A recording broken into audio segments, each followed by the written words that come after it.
நேயர்களுக்கு அன்பு வணக்கம். இன்று நாம் காணவிருக்கும் தலைப்பு உடைகிறதா அதிமுக, உறுதியாகும் தகவல். திமுக தலைமையிலான மதசார்பற்ற கூட்டணியில் இருந்து கொண்டே கம்யூனிஸ்டுகள் தமிழக வெற்றி கழகத்துக்கு ஆதரவு தெரிவித்தது பரபரப்பை ஏற்படுத்தியது.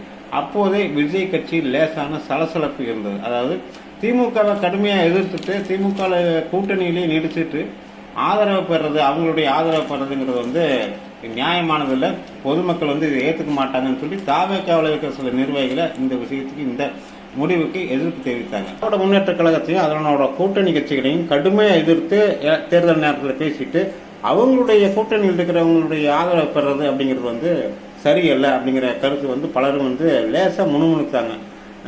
அதே சமயம் கடந்த தேர்தலின் போது விடுதலை சிறுத்தைகள் கட்சியினுடைய தலைவர் திருமாவளவன் அவர்கள் விஜய் அவர்களை கொஞ்சம் தரம் தாழ்ந்த, அதாவது ஒரு அரசியல் நாகரிகத்துக்கு அப்பாற்பட்ட விமர்சித்தாருன்னு சொல்றேன். என்னன்னாக்கா, சினிமாவில் நடிக்கிறவங்களுக்கு நீங்கள் ஆதரவு கொடுக்கணும்னா தியேட்டருக்கு போய் ஆதரவு கொடுங்க, இது அரசியல், இங்கே ஆதரவு கொடுக்காதீங்க அப்படின்னு சொன்னார். அது மட்டும் அவர் சொல்லலை, நடிகர் விஜய் அவர்கள் RSS பெற்ற குழந்தை அப்படின்னு பகிரங்கமாக பேசினார். ரொம்ப கடுமையாக காட்டமாக பேசினார். அவர்களுக்கு வேற வழி இல்லை. ஏன்னு கேட்டால், ஆரம்பத்திலேயே செங்கோட்டையன் அவர்கள் சொன்ன மாதிரி அதிமுக தரப்புல ஆதரவை கேட்டிருந்தா இவ்வளவு பிரச்சனை, இவ்வளவு தாமதம் ஏற்பட்டிருக்காது. நேரம் அவர் பதவியேற்று அவர் முதலமைச்சராகவே ஆகியிருப்பார். ஆனால் செங்கோட்டையன் சொன்னதை கேட்காம ஆதவ் அர்ஜுனா, புஷி ஆனந்த் இவர்கள் மாதிரி அரசியல் அனுபவம் இல்லாதவங்க சொல்றதை கேட்டதுனாலதான் இவ்வளவு பிரச்சனை. வேற வழி இல்லை, 116 MLAக்களுடைய ஆதரவு மட்டும்தான் இருக்குது அப்படிங்கிற நிலையில திருமாவளவனுடைய ஆதரவை பெற்றே ஆக வேண்டும் அப்படிங்கிற ஒரு துர்பாகிய நிலைக்கு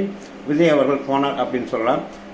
அதே சமயம் திருமாவளவன் அவர்கள் தன்னுடைய ஆதரவை உறுதியாக சொல்லாமல் இன்னைக்கு காலையில் சொல்கிறேன், இன்னைக்கு சாயங்காலம் 4 மணிக்கு சொல்கிறேன் அப்படின்னு சொல்லி ரொம்ப இழுத்தரிசு விஜய் ரசிகர்கள் கடுப்பேற்றிட்டு தமிழகம் முழுவதும் இருக்கிற விஜய் ரசிகர்கள், தமிழக வெற்றி கழகத்தினுடைய நிர்வாகிகள் விஜய் கட்சி நீங்கள் ஆதரவு கேட்கவே வேண்டாம், நம்ம அதுக்கு பேசாம ராஜினாமா பண்ணிடலாம், இன்னொரு தடவை தேர்தலில் சந்திச்சுக்கலாம் அப்படின்னு வெளிப்படையாக முகநூல், இன்ஸ்டாகிராம் போன்ற சமூக வலைதளங்களில் தங்களது கருத்துக்களை பதிவிட துவங்கினாங்க.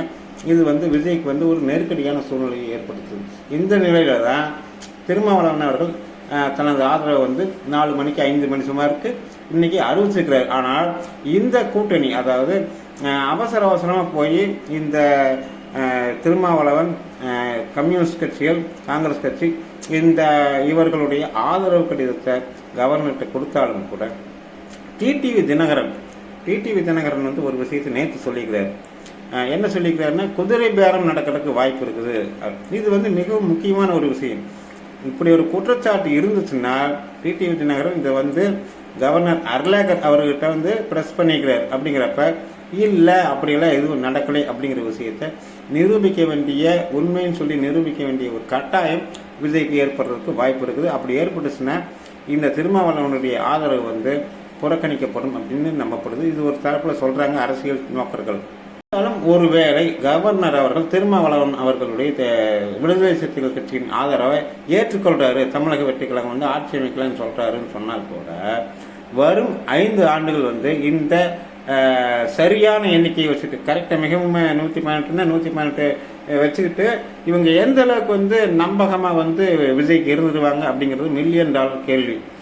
என்னன்னு கேட்டிங்கன்னா, திமுக மத்திய அரசை கண்டித்து ஒரு விஷயம், ஒரு போராட்டம் பண்ணணும்னு சொன்னேன், திருமாவளவன் நம்மளும் பண்ணணும் பார், கம்யூனிஸ்ட் கட்சி ஆமாம் நம்மளும் பண்ணணும் பார். இதையெல்லாம் ஒரு நெருக்கடியான ஒரு சூழ்நிலை விஜய்க்கு ஏற்படுத்தும்.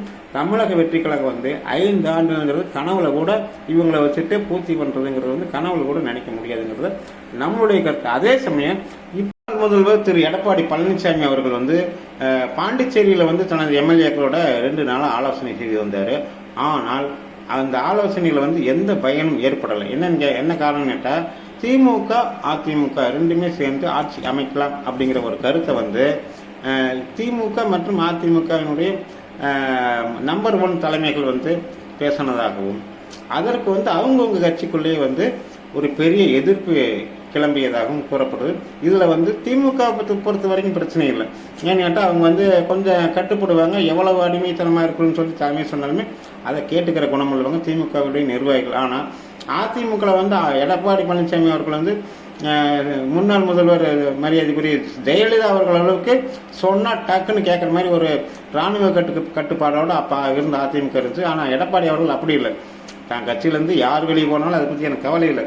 செங்கோட்டையன் போகிறாரா போகட்டும், ஓபிஎஸ் போகிறாரா போகட்டும் அப்படின்னு சொல்லி இருக்கிற எல்லாத்தையுமே யார் வேணாலும் பரவாயில்ல, நான் அந்த கட்சியில் இருக்கணும். அதாவது கல்யாண வீடாக இருந்தால் மாப்பிள்ளை நானாக இருக்கணும், இள வீடாக இருந்தால் பொணம் நானாக இருக்கணும் அப்படிங்கிற மாதிரி ஒரு மனநிலையில் அவர் ஒரு எண்ணத்தோடு இருந்தார்.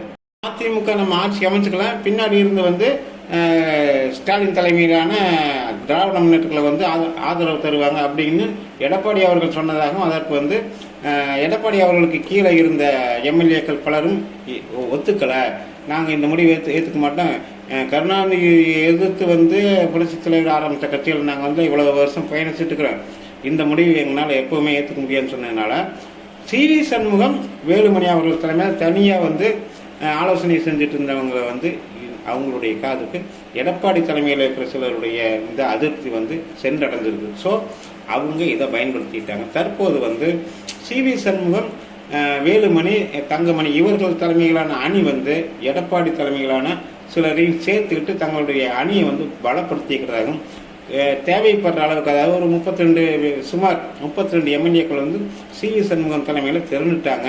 அவங்க தற்போது சென்னையில் தனியாக ஆலோசனை செஞ்சுட்டு இருக்கிறாங்க.